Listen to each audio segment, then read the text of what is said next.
Hi, everyone.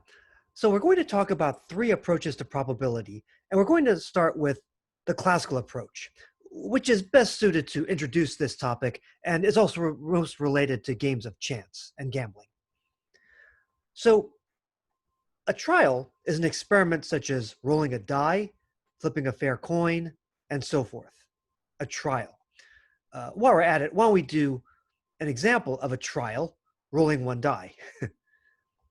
Assume that the trial must result in exactly one of n, capital N like population size, capital N equally likely outcomes, which I'll refer to as ELOs. That's not official, but I'll refer to them as ELOs, equally likely outcomes, that are simple events which cannot really be broken down any further. So, for example, when we talk about rolling one standard six-sided die, there are six ELOs, six equally likely outcomes. You can roll a 1, and some books get really cute. They actually draw a die face with a 1 on it. A 2, a 3, a 4, a 5, and a 6. So there are six equally likely outcomes corresponding to the first six positive integers. Together, the ELOs make up the sample space, S. So S is the collection of these ELOs.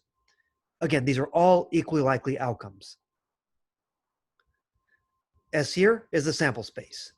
We have six equally likely outcomes.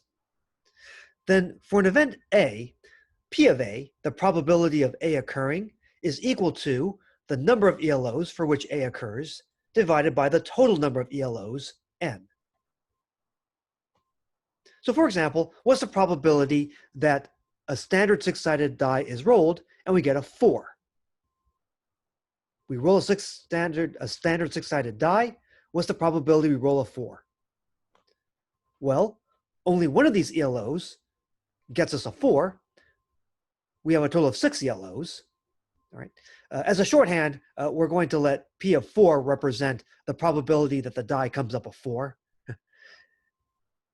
Only one of the 6 ELOs gets us a 4, this over here. There are 6 possible ELOs, so the probability is 1 over 6, 1/6.